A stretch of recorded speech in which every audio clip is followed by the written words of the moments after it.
Assalamualaikum warahmatullahi wabarakatuh. Anak-anak, pada pertemuan kali ini yaitu hari Selasa tanggal 23 Maret 2021, kita melanjutkan materi yaitu bab yang ke-9 statistik ya. Kita masuk ke pertemuan 1. Anak-anak, ini kita masuk ke KD 33.10 dan 4.10. Kalian bisa membuka di paket kelas 9 halaman 227 sampai 263 atau modul 9 halaman 43 sampai 52. Oke, kita lanjut. Nah, anak-anak, kita membahas mengenai pengertian statistik. Di sini kita lihat contohnya. Ada penerimaan siswa baru di sebuah SMT negeri. Ini ada jumlah yang mendaftar 370, jumlah yang diterima 280, jumlah yang tidak diterima 90, nilai tertinggi 108,75, nilai terendah 80,40, nilai terendah 60,75. Nah, anak-anak, pekerjaan untuk membuat seperti atas itu adalah dinamakan pengetahuan statistik. Oke, anak-anak, kita lihat ada contoh di sini, ada tabel ya. Di mana tabelnya di sini adalah tabel ulangan harian atau penilaian harian ya. Di sini ada penilaian harian pertama dan ada nilai tugas ya, nilai tugas kokurikuler ya. Jadi di sini anak-anak perhatikan dari sini ini adalah contoh daripada statistik ya. Nah, perhatikan kalian ada rumus jangkauan ya. Jangkauan di sini adalah data terbesar dikurangi data terkecil. Nah, apa itu jangkauan? Nah, contohnya di sini pada nilai harian ya, nilai tertingginya adalah 85, sedangkan nilai terendahnya adalah 68 ya. Sehingga dari sini jangkauannya adalah nilai tertinggi dikurangi terendah. Jadi 85 kurangi jangkauannya adalah 17. Sedangkan nilai terbanyak itu adalah di sini nilainya adalah 73 ya, 73. Di sini ini nanti kita melihat di frekuensi ya. Ini kebetulan belum ada frekuensinya ya. Yang penting di sini adalah pengertian dari jangkauan data. Sedangkan untuk yang nilai tugasnya di sini adalah jangkauannya nilai tertinggi kurangi nilai terendah, yaitu 84 dikurangi 68 adalah 16. Jangkauannya adalah 16. Oke, kita lanjut lagi. Nah, jadi di sini statistik adalah kumpulan data tentang suatu objek yang biasanya dibuat dalam bentuk kumpulan bilangan. Dan bilangan-bilangan itu disebut data statistik. Nah, pengertian statistik.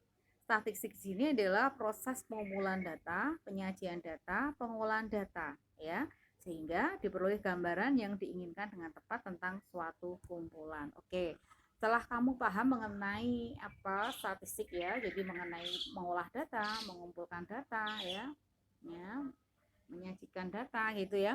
Jadi di sini data-data itu kita supaya lebih mudah ya untuk meneliti itu ditulis dipindahkan ke dalam tabel frekuensi ya. Anak-anak, ini namanya tabel frekuensi. Di sini ada daftar nomor, data keterangannya, turus, dan frekuensi. Nah, turus di sini adalah banyaknya dari data ya. Ini kita menggunakan seperti ini, kalau ada 5 kita tali. Nah, ini namanya turus. Frekuensi adalah jumlah banyaknya dari turus ya. Oke. Nah, jadi dari sini kita bisa cepat melihat anak-anak, oh jumlah data ternyata di sini adalah 40 ya. Nah, terus jumlah yang banyak terpilih ini adalah berapa? Yang frekuensi tertinggi yaitu 13 frekuensinya yaitu Fernandus. Dengan yang paling sedikit yaitu frekuensi 4 adalah di Alibaba. Oke, kita lanjutkan anak-anak, kita contoh kedua. Di sini adalah tentang buah kesukaan. Kamu lihat di daftar di sini ya.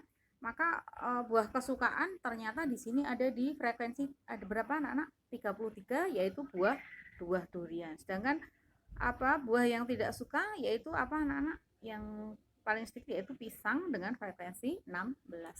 Jumlah yang diteliti adalah 90.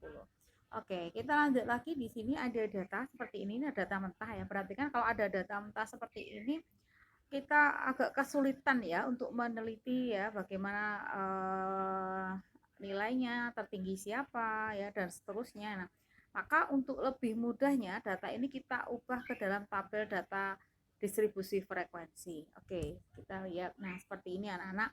Jadi ini adalah data terendahnya 67, ini 77. Setelah itu kita hitung satu-satu. Oh, yang 67 ternyata ada terusnya 2, frekuensinya 2 gitu ya. Dan seterusnya ya. Dari sini maka kita dengan mudah dapat mencari nilai yang paling banyak. Nilai yang paling banyak kita lihat frekuensi yang paling banyak. Nah, frekuensi yang paling banyak adalah 7 ya, berarti 72 adalah nilai yang paling banyak. Oke, sedangkan nilai di bawah 70. Nilai di bawah 70 adalah 69, 68 dan 67. 69 4 anak, 682 anak, 672 anak sehingga 4 tambah 2 tambah 2 adalah 8 orang.